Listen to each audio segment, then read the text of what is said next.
Okay, this next chapter I'm going to call it the almighty will of this awesome universe. Okay, so let's think about the word will. I mean, the word will is something positive is happening. Yeah, I will do that, Um, usually you're talking about something that you're positive. You're making yourself get ready to do something. I will do something that will be done. Like it's just the power of the will. That's wonderful. Usually, positive action is the positive action. So anyway, let's think about the will of the universe. Now, that's a heavy duty will right there. Yeah, I mean, now, of course, we can think of it in terms of God. It's the will of God. Yeah, a lot of people just love to think about it in those terms. The will of God. Yeah, the will of God. He created the universe. That was the will of God. Yeah, we can use that as a personal, as like a personage that person did that. That was the will of that person, God, that did that. That's usually how things are perceived. It's easy for us as humans to perceive things that way. Talking about then that we said before, like humans, we like to think of things in a personified way. It makes things much simpler. You don't have to think deeper than that personified way. There's God, Mr. God did that. It makes good sense that it's done like that. So, and many people are just like, well, it's just law. It's just law. It doesn't have to be a person. The will is a law. It's a law of how the universe is going to act, how it's created, how it comes to be, and what it does after it does come to be. It comes to be out of just one little dot in the absolute. And the absolute just means like absolute space, but with nothing in it. Just space. There's nothing in that space. And you're saying like, well, where's the space with nothing in it? Where's this space with nothing in it? We talked about that before. It's like space is infinite, so there's no way that we can ever be thinking about how space is all filled up. Obviously, it is all filled up. If it's infinite, how can it be all filled up? So no matter how many universes and how many galaxies and how many stars and Milky Ways and whatever you want to say, galaxies, universes, all these words that we're using, they're there, but they're not filling up the entirety of space. Because how could that be when space is infinite? So there's always, as we say, room for one more, room for more. So no matter where you are in the universe, you're always at the center of it. Why? Because no matter where you are in the universe, there's infinite space around you in every direction that you can possibly think about there being a direction. No matter which way you look or which point or have some kind of line that's direction that you're talking about, it's going to be infinity. So therefore, you're in the center. So all of these universes that are in creation right now are in this center. They're one center of the absolute. And they can't be any place else but that center. So I don't care what vast amount of space you're talking about, as far as we're talking about 700 quadrillion universes, each one having like super duper Google light years of in between each one of them. It doesn't matter. It's everything's still in the center, because no matter where or how it manifests, no matter what we're talking about, it's always infinite amount of space in every direction from wherever we're talking about, or whatever circular thing that we're talking about at a massive distance. It doesn't matter. We're trying to, it's still in the center. So, I mean, that's something that is not really so important, but it's just nice to think about it. I just love to think about that. So I just put that in, but understand, getting back to the actual the will of the universe starts out with a little dot in the absolute. It's like a seed, and then it from there it emits all the energy that's necessary to fill up its universe. Some physicists like to call it like the Big Bang. Like I like the Big Bang. Big Bang. Boom, everything just comes out. So the mystics, they come just with the penetration of manifestation into the absolute, coming down into the absolute. From where? From whence did it come from? Where? From where? That's God that's doing that. That shows you that's God. Okay. We can go there. You can't. That's past me not. You can't know what's going on that side. You can know what's going on in the universe and everything in the universe. We can know that. We can't know that other side. But I use that prism analogy. I probably use the prism. The light that's coming through the prism is what we don't know. But it's coming out the other side. All those beautiful colors that make manifestation and everything. We can analyze all of that. So that dot that emits all of that universe stuff, spirit stuff, as the seed opens and booms and lets all that out. And here comes all of that stuff starting to do its work.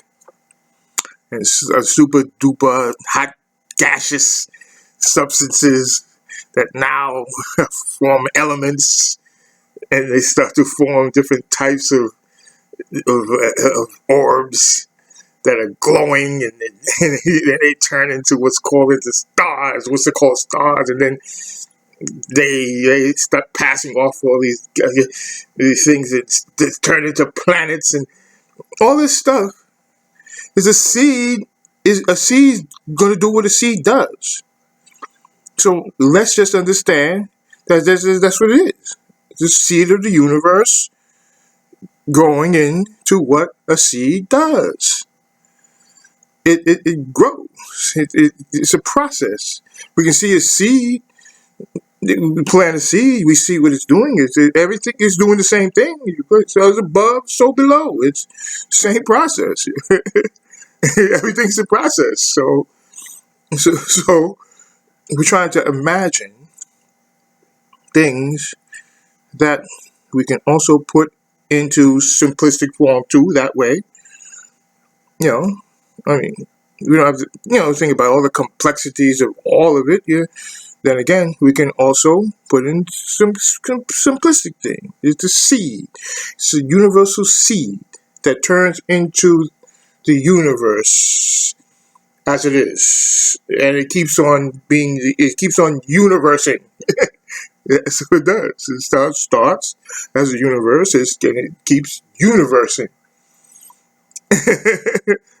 You worry about the no. You say, the planets, the galaxies are constantly they're moving apart, and they're moving apart, and therefore they're never going to come together. We just discovered that they're constantly moving apart, and there's different speeds, and fine. It doesn't matter since there's infinite amount of space. What is the problem? They can do whatever they want to do as far as that does. They can keep expanding eternally if they want, because it's infinity of space. There's no problem with that. If they run into another galaxy or whatever, there's no problem. We can see that and try to jump ahead with our minds and try to imagine certain things that you don't have to be just precise and exact Einstein physicists that can grasp. You just jump over and just look and say, all right, that makes a little bit of sense. Yeah, I can see that. You're fine. Good. The will of the universe. That's how a seed has the will to do what it needs to do. The will of an oak tree, the will of an acorn. It has to get to the ground so that it can open up and become another oak tree.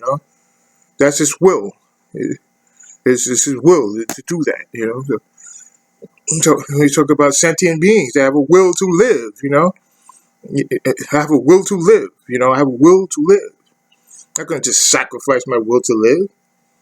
Doesn't mean I'm going to live forever.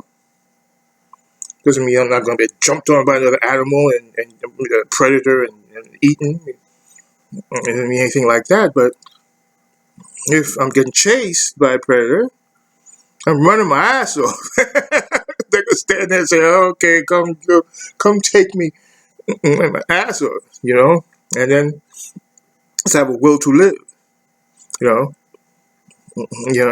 everything has a will to live. I mean, bacteria have a will to live. Different diseases, the innards have a will to live. And sometimes they take over the body. And they say, look, my will happens to be a lot stronger than your will at this particular time. So my will prevail over your will. I'm taking over your body. And at a certain point, your body says, okay, well, you win. Can't stand it. I have to pass away, And unfortunately, idiot, now you also going to pass away right along with me because you don't have a host anymore. But but the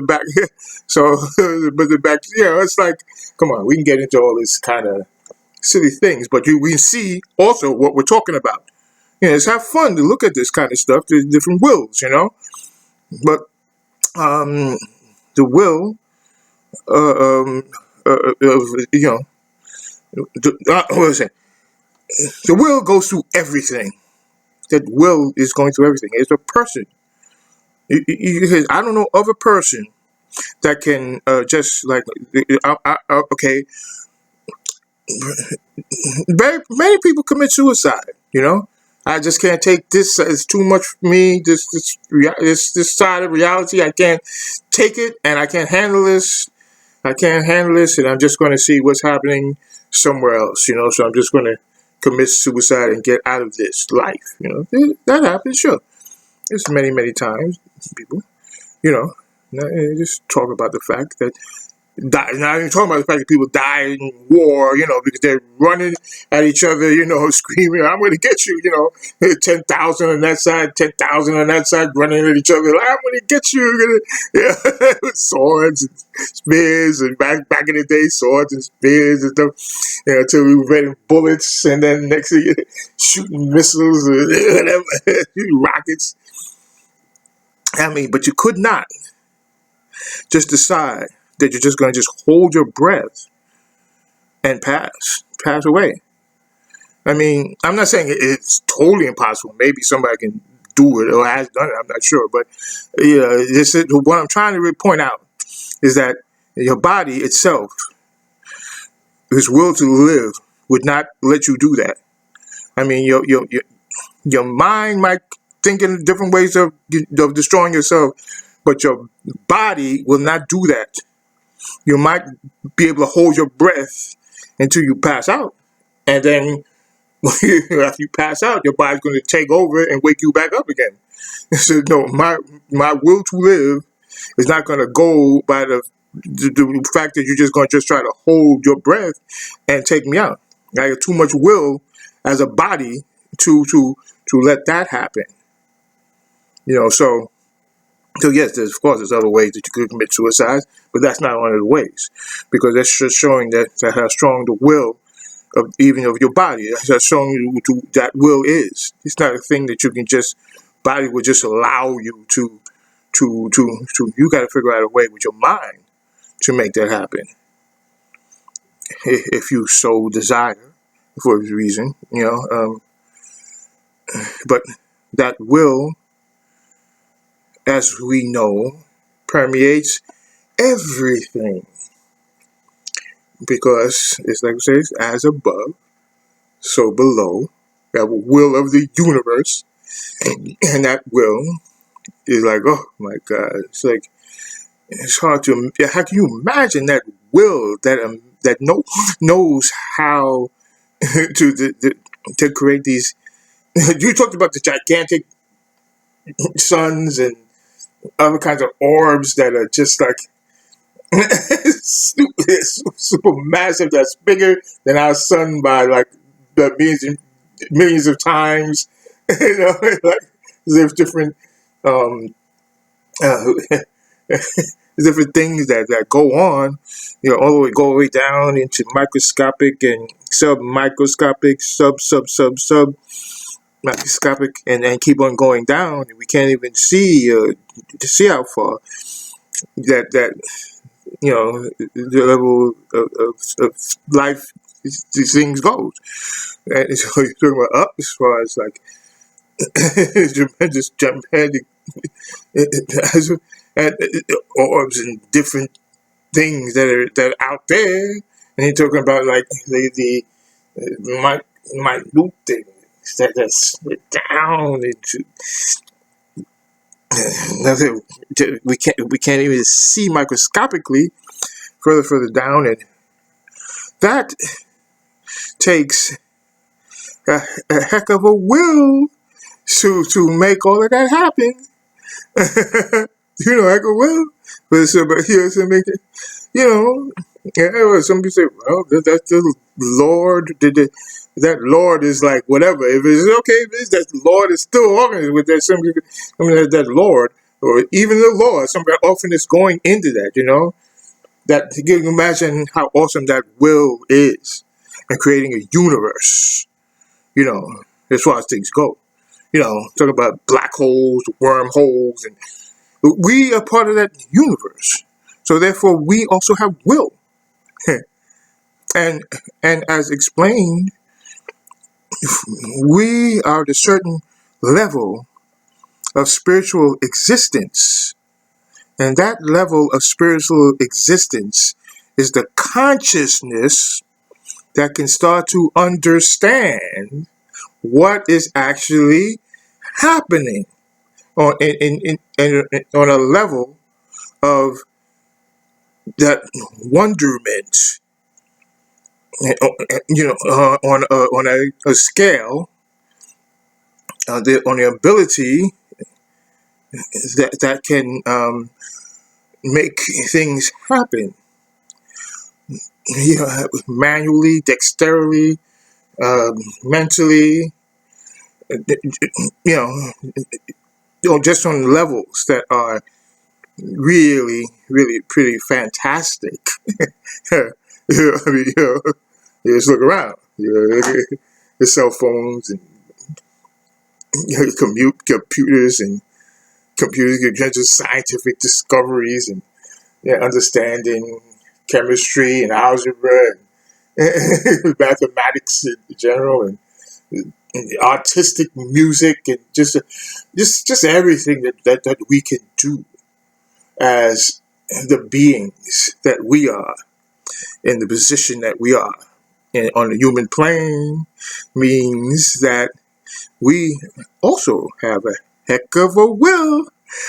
Now, it's not the will that's going to create a universe, but it's a heck of a will. And so therefore, since we have this type of consciousness and that heck of a will, there's many things that we can do. We infect karma in so many ways because of the fact that of the will that we have. We're actually mentally and intentionally doing things that are affecting karma, because everything affects karma because karma is a law of the universe. But when you're intentionally doing things that have so much more of an effect karmically than someone who is just, for an animal who's just doing things instinctively, there's karma involved in that, but it was not anywhere near in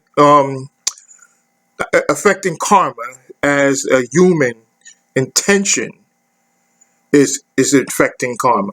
See, we can imagine why that is, why that's the case, because our intention is so much greater than an animal, so that anything that we perceive, we're more perceptive of.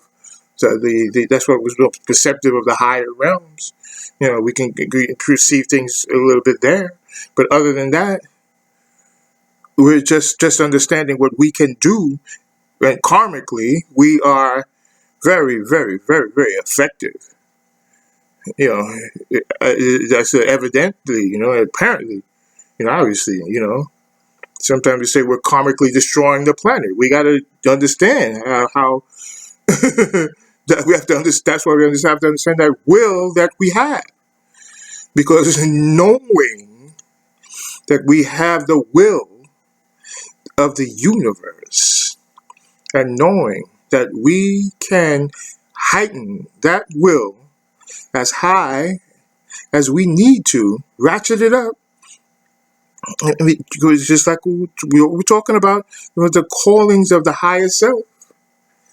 If we could be a Buddha, if we knew how to intentionally do that, because Buddha intentionally did it, and he was Buddha.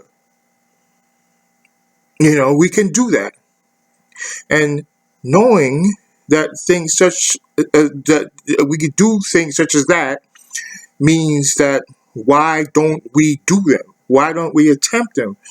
Why don't we take what we know, what we can do, and really use that information to just do things, like that?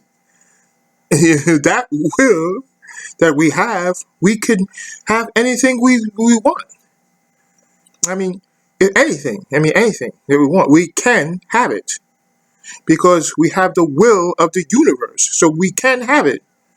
Now, of course, it takes a lot of discipline, just like we talked about before. The will has one thing the will has to do, it has to take control over the ego. Because if you let the ego run what's going on, then it's trumping your will at every turn. Your ego's like, no, I want this, I want this. And your will is like, okay, all right. If this is what you want, then it will happen. We'll do this, okay? All right? But but imagine if you said, no, I'm not you, ego said we'll have this like this. Well, average will ego. Will do what I will do. And later for you, ego, or anything else. Because I know that I have that power of will to do anything. When you discover that, then there's no stopping you. There's no stopping you from doing anything. You see, because you now understand that the will is the key, is the king over any other body when we talk about the different bodies, bodies that we have, different natures, or all those different things that we talk about. Oh, let me get to the next tape. Sorry.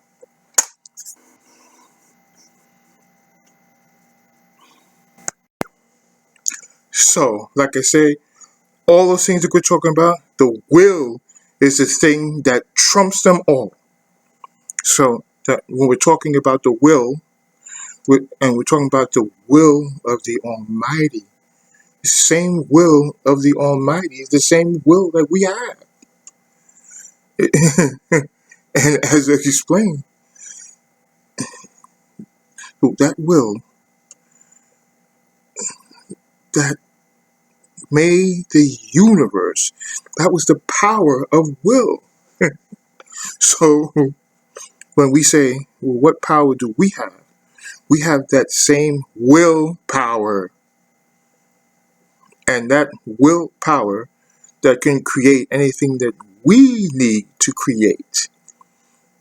As we say, it's hard for us to imagine being at the same level of willpower of a universal willpower.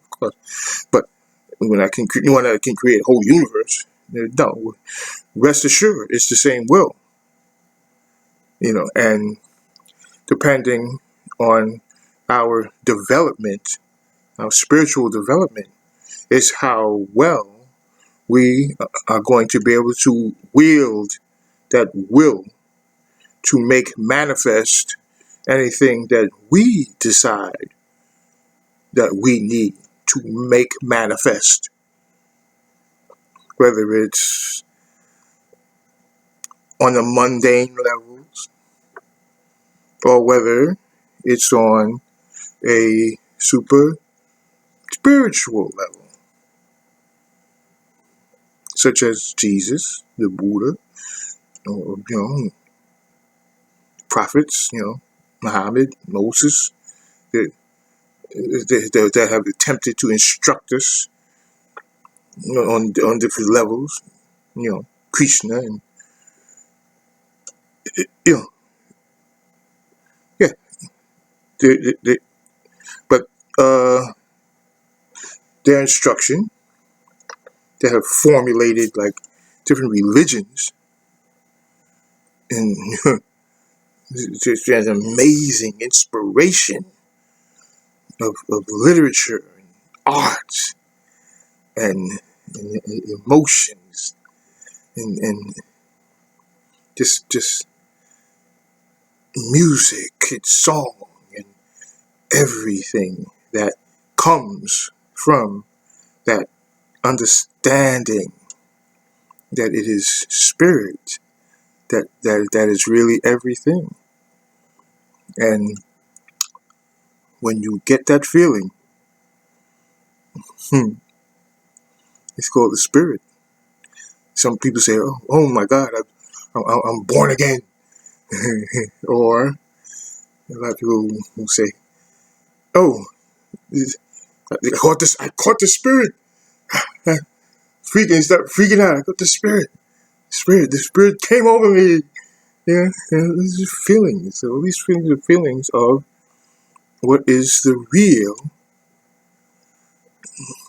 understanding of what actually the vibrations are.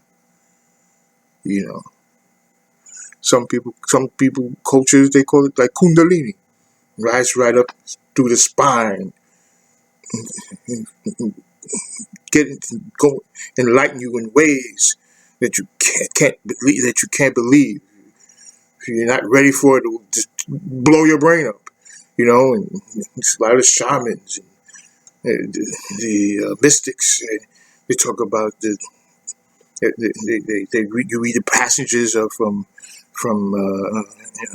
Casanova and people that have gone to different dimension realities, through taking, peyote and mushrooms and, different types of ways of just feeling and everything that spirit has to try to offer us. Not everything, everything, but just different things than just the mundane stuff. And opening up the third eye.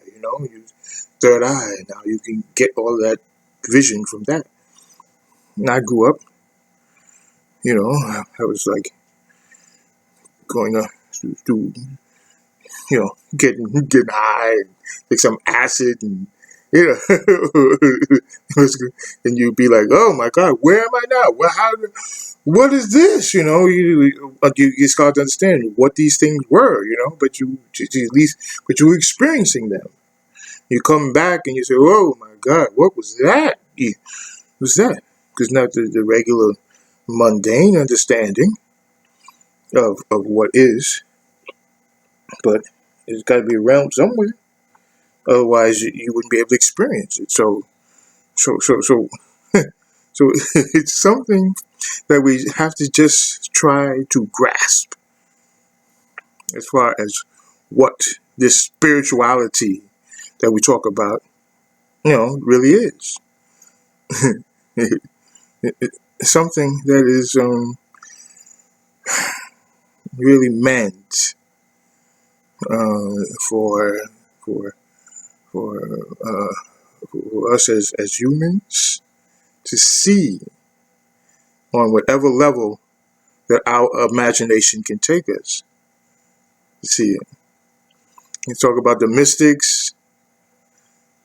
They have tremendous abilities to see the different forms of reality that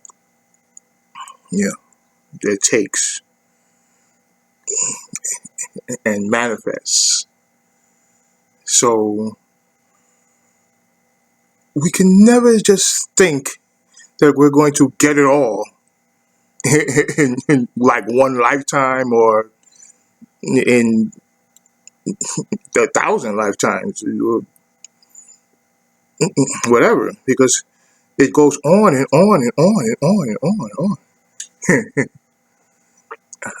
I'm just saying that if you have one body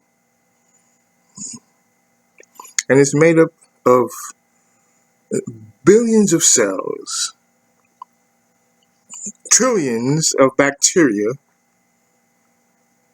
these numbers that we're talking about, they're astronomical. And each little teeny aspect has its own mind, its own knows what it needs to do.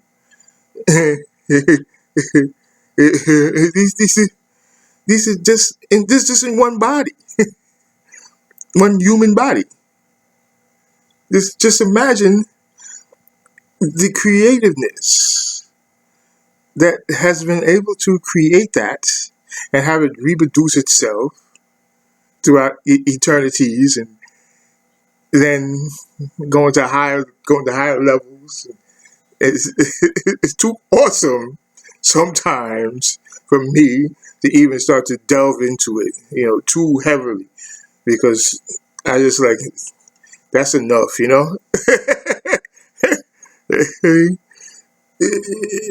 it never reached the point. Well, I don't think about it anymore. Let's talk the whole thing through. No, it's just, and this is just in my regular one mundane life, So it's kind of really extraordinary when you just try every now and then to think about the awesomeness of existence itself. And the deep thinking in this regard is what this particular thing we're talking about. We don't have to go that deep to what I'm talking about right now. It just shows you how much deeper that you can go, and you don't have to stay on the surface. you know, with this is mundane problems and one religious thought. All these things are kind of limiting, you know. When you have so much more room, you have so much more. Maybe you might want to use some of that room that you have for right now, and it just might cause you just to think about. If I could reach somebody and make them think deeper, a little deeper about things, then you know, I've done what I'm supposed to be doing, what I've been trying to do with my talks and my book and with everything. Especially once you get to proper consciousness, um, then you start to understand the evolution of the universe. That's what it's all about. All right, let me stop here on this topic because there's other topics that are going to help me explain this even better. So I'm going to stop this one right now. This particular chapter is over. We'll go on to the next chapter and see what the next one is that we're going to use. All right? Okay. So that's it for now. Get back with you as soon as I get this next chapter into my head and my tongue starts to roll it out. Okay? So bye. Okay. Let's start talking about some of this stuff about understanding the different bodies that we have. Yeah, I'm prefacing this to say that, I know some of these conversations that we're getting into, they start to sound like a little bit like esoteric, and these things are coming from some place where I don't know. I don't have any understanding of this. I don't even know why I'm listening to this. I don't even know where is this even coming from. Well, try not to think about it that way. Yeah, I'm going to get a little bit esoteric, sometimes with other subjects, but only because I believe that being able to open up your mind to be able to see some things the way you haven't seen them before, and also get the experience that of some of the stuff you have not experienced before, and see if it makes sense to you. If it seems like it might be, if I'm explaining something that had you that had you in contradiction mode, the way that you were thinking about it before, in a mode that you were a little bit confused.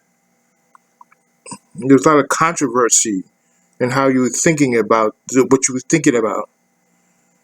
When you have a clearer mind, because a clear explanation, those things get a little bit diminished. Those things. So let me get into the topic that we're talking about. I want to get into the topic of the different bodies that we have. We have 7 bodies. 7. 7 is a very sacred number in the universe. It's a sacred number. You talk about numerology. People believe in numerology, or believe in astrology, or people believe in a lot of things. I mean, I'm not one to say who's going to discount any of it, because I believe that if someone is imagining and dreaming it up, it has a basis somewhere. If it's information that's coming from a place that has some type of authenticity as far as being metaphysical, so they're having to do with metaphysics, connecting with physics. Quantum physics has done that. We all know there's math, so we can't say that that numerology is just like somebody just took math and did some stupid thing with it. No, we know that there's math. We know that there's different equations that are impossible to find until you figure out exactly how to make these equations work.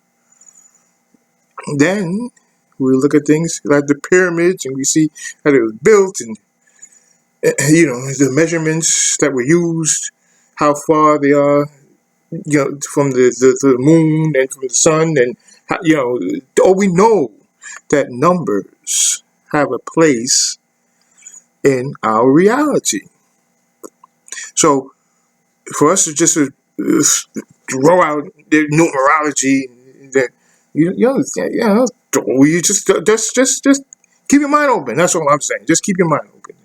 Whatever astrology, we know that the stars are out there and they're in different positions, and they've been that way certain wise, and the way everything is cyclic in our universe, and the way cycle and come back around, and are definite patterns, and and the ancients used to be able to predict things because of that, and so we don't have to throw anything out.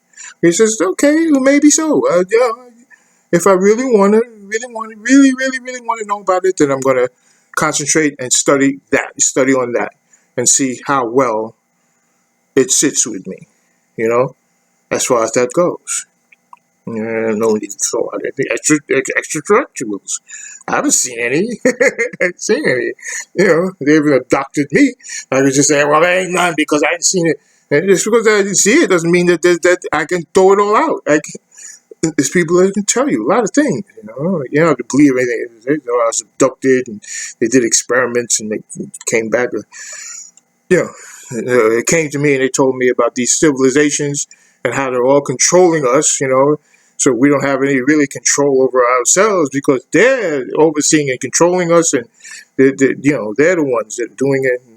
They're the ones that to made humans from impregnating, and I'm not trying to throw any of it out. I'm not saying I believe totally in any of it.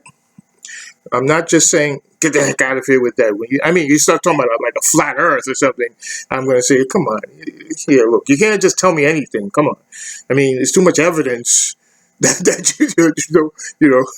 listen, the government lied to you with all of the spaceships that have taken pictures, and physicists. Things have basis in something a lot of times. You can't just come on. You gotta use your mind in a proper way. It might just help you to understand things. Don't try to find basis in things that don't make sense. Find basis in racism, or races, or violence, or like just evil acts. And so we know these things that are bad. We know what's bad within us. We know them, but those are things we should throw out, of course, because we know that. But and some of them, okay, the ego says I want to do it or whatever, but what's wrong and what's bad.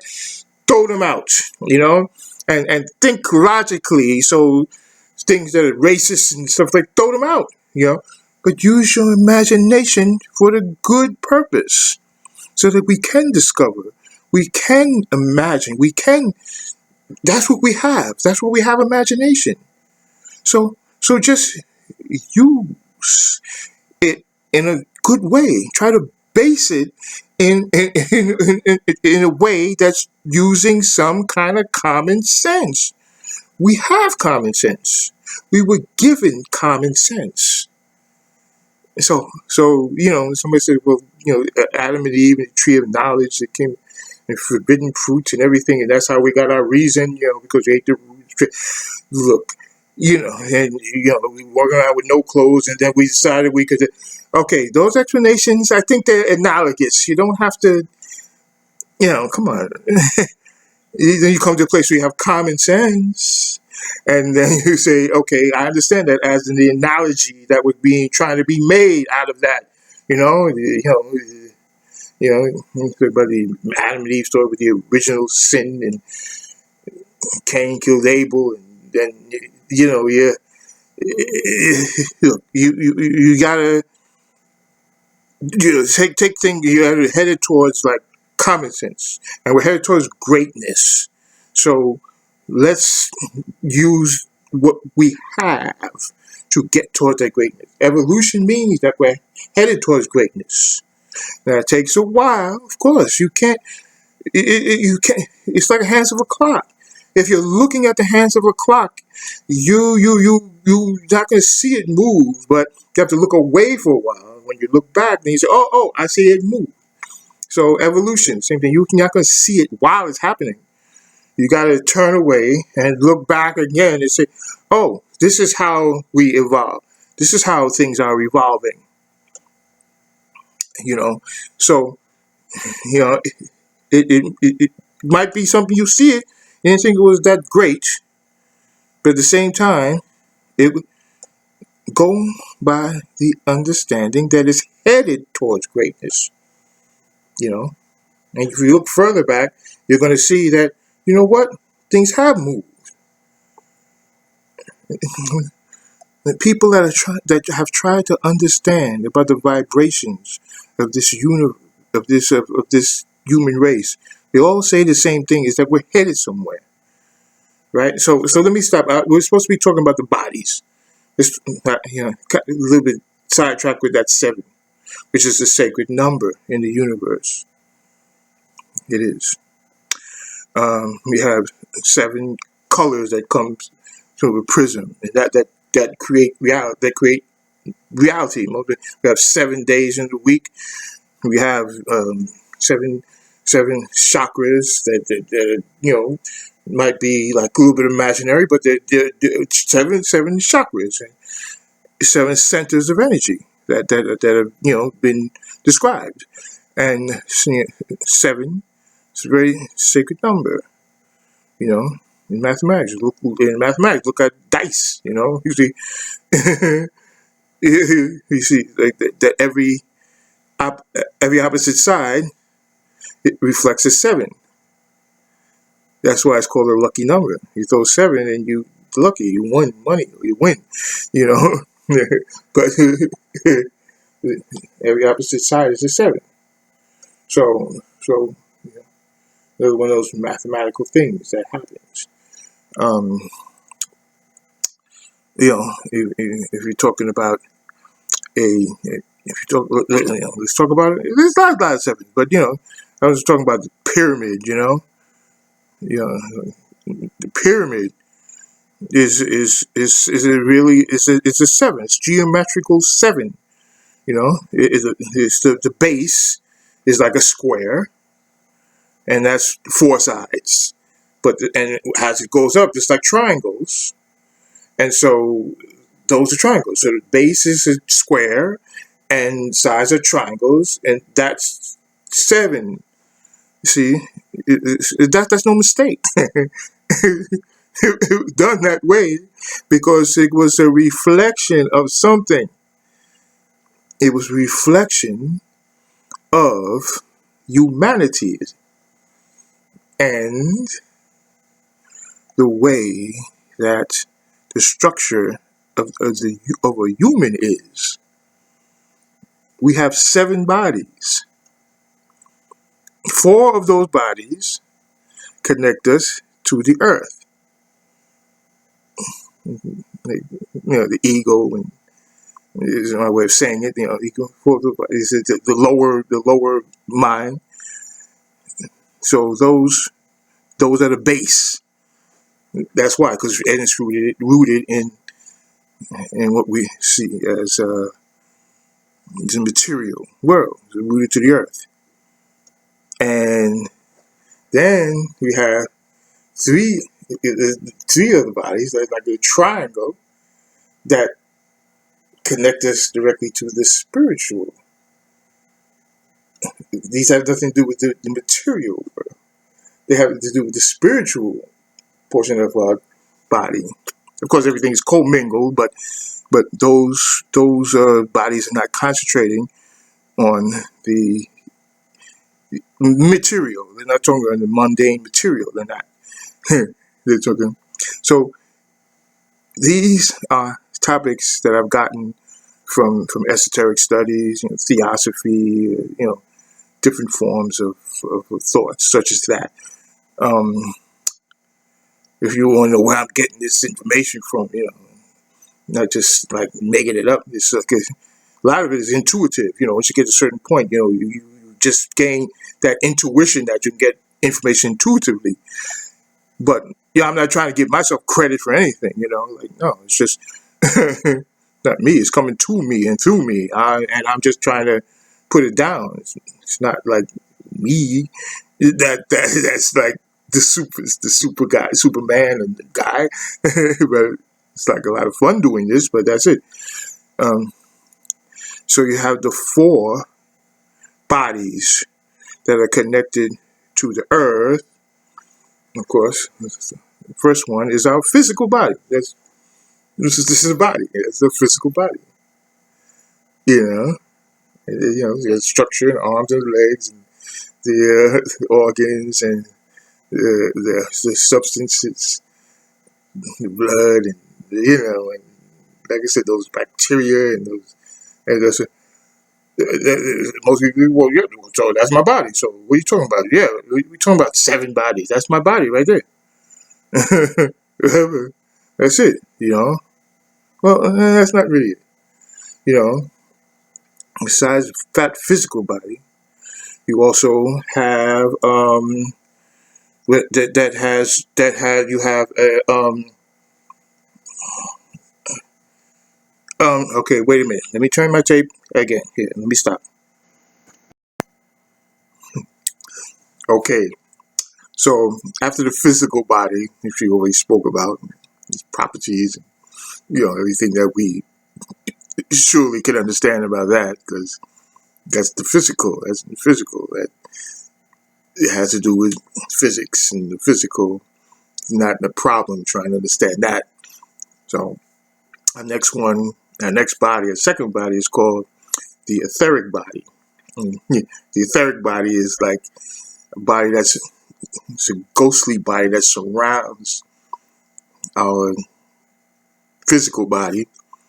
I call it ghostly because it's like it's more spiritual. It's not physical. It's more metaphysical, spiritual. You can't touch it, feel it, see it, but mystics can see it because mystics can look at you and they'll see your etheric body, or etheric has a aura. Your etheric body, so not only is it shaping you, but it's glowing with an aura, and that aura can be read, and tell things about you as a personality, because that aura that's being reflected in your etheric body is who you are. So it can be read that way. So that's the second body. And the third body that we talk about is called the astral body, and that's another body that surrounding even the etheric body, and that body is in tune with the astral plane, because the astral plane is like where your dreams are manifested, and so it has authority in that realm. Your astral body,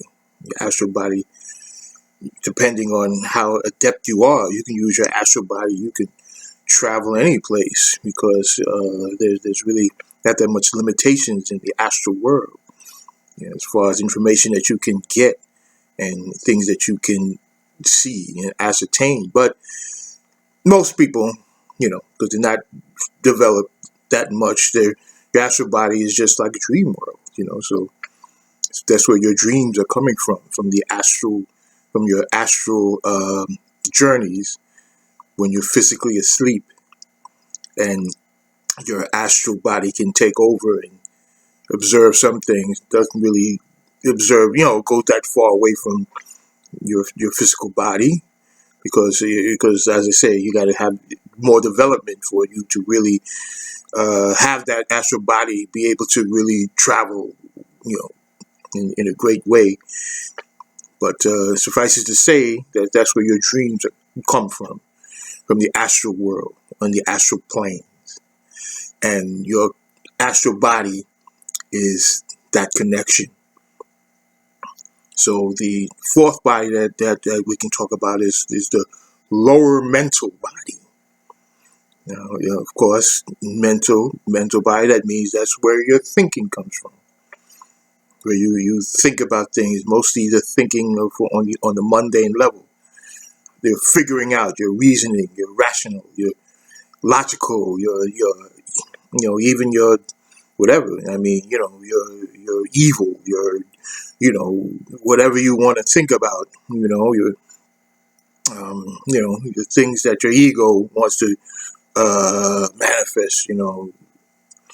Silly, mundane things, evil, and jealousy, and those things, anger, all those things. But that's the mental body. The mental body is connected with the thought forms that are all around you, and the thought forms that you create. So the intermingling with all those thought forms are what makes you act and do certain things and do different things. Because thoughts are always flowing all around. Not just your own thoughts, other people's thoughts. All the thoughts, they're all flowing around. And sometimes you're picking up on other people's thoughts. And sometimes you're projecting your thoughts to other people. So all these thought forms that are coming around is these are what makes a person think and do and, even understand things in certain ways, because the influence of the four thought forms, the vibrations of all the thought forms. And these are manifested in the lower mental, when they're associated with the material world, associated with the earth, when it's associated with the mundane stuff. These are the lower mental. This is your lower mental body utilizing all the vibrations from the thought forms that are ever present. So those are the four on the base of that pyramid that we talk about. All that is connecting us to the earth, connecting us to the material, connecting us to the mundane, connecting us to things that are not, not all that spiritual. Everything intermingles, as they say, but those things that connect us down here. And then we start to understand about the higher bodies of the seven, three higher bodies. The first one we like to call the higher mental body. Yes, that's different than the lower mental body, because the lower mental body is, like I said, it's connecting us to the earth and to mundane thoughts and to thoughts that are not of the spiritual nature, per se, that much. Whereas the higher mental body is directly in tune with the higher vibrations from, like I said, from the higher self. And so those thought forms are like intuitional thought forms. How we get intuition, we don't know where it comes from. You get inspired to do something. It's just something comes to you, gut feelings, the things that you don't know where it comes from, but it just comes to you in intuition, your intuitional self. These things are attracted from this is your higher mental body attracting those things and taking them throughout the rest of your body and allowing you to utilize those kind of thought forms, those kind of vibrational, vibrational messages that are coming from there utilized by the higher mental body. And as we know, we still feeling them and experiencing them in our other selves, in our lower selves. We can feel, intuition. Oh my God, I got this inspiration. I got this,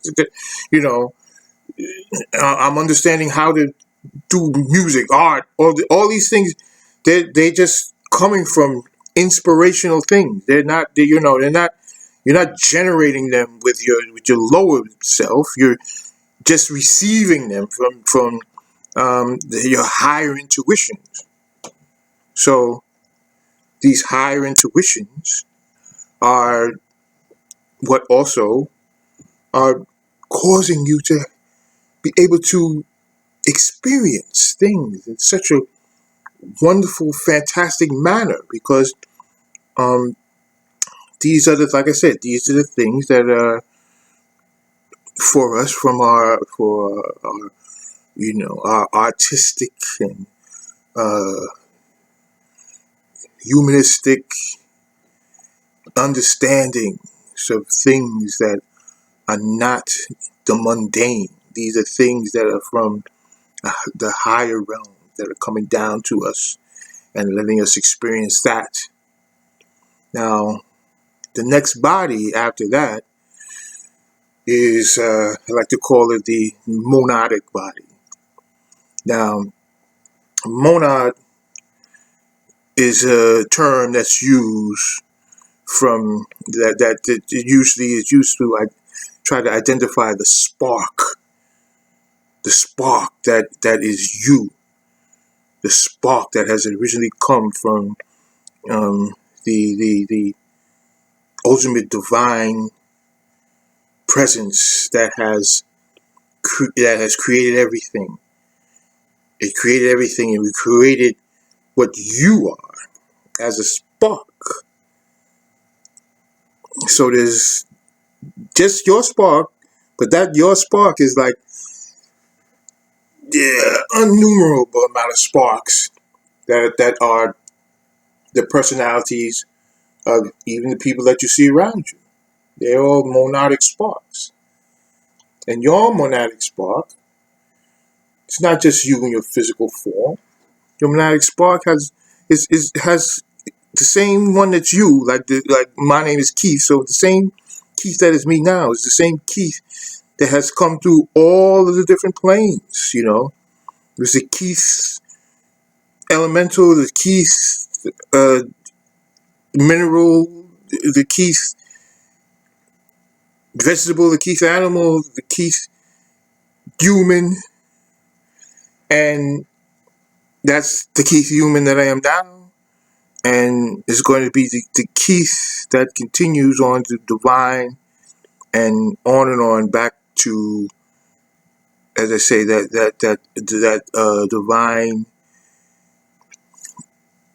essence that everything is, that everything is, that the all is. And that actually is the next body. The next body is called the Atma body. And sometimes it's referred to as that, the Atma body. And the Atma body is just that, as I say, it's just that divine, all-knowing, all-being, all-encompassing universe that we see as something that is outside of ourselves because of our sensibilities the way they are now, but it's actually us, actually what we are. So that Atma body is what understands that. That Atma body is the Atma body that is bringing us back to itself. And when we get back to that, as far as our rising through our spiritual development, then naturally then we are going to be that all knowing, all being, all understanding, all just it entity No more impersonal, personal, no more need for what do you call it, identity or personality or all of this kind of stuff. No need for that. It's, we're it. We're everything. We're the all. So we are that, but at the same time, we have to realize ourselves in different forms as we are rising back to that. So that is the purpose of our journey. And that is the purpose of our 7 bodies, because each body can experience, even on this plane that we're on, a human plane, each body can experience these different things that I've mentioned for each body to to experience, so we can experience, and we can have the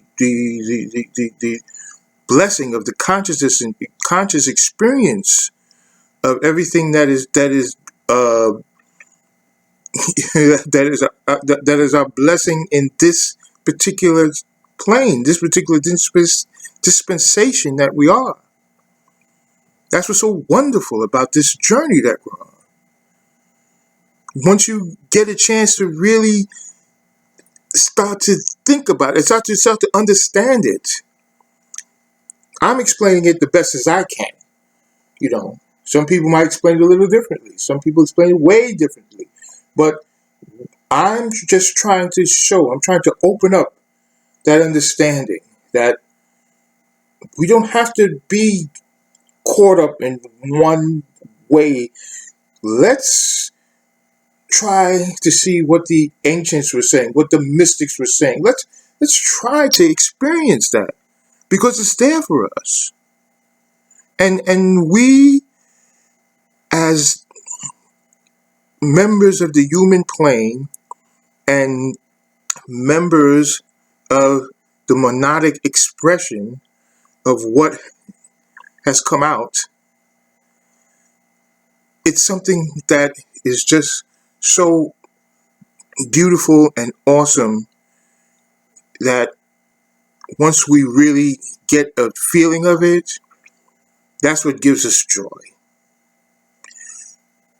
We have to seek it. We have to, research it or seek it or take it in or intuitionally ingest it, whatever. But it's there for us, because these are the things that I am trying to just put out there so that people can try and understand it and try to get a little bit of a gist of what I'm talking about, what these things are.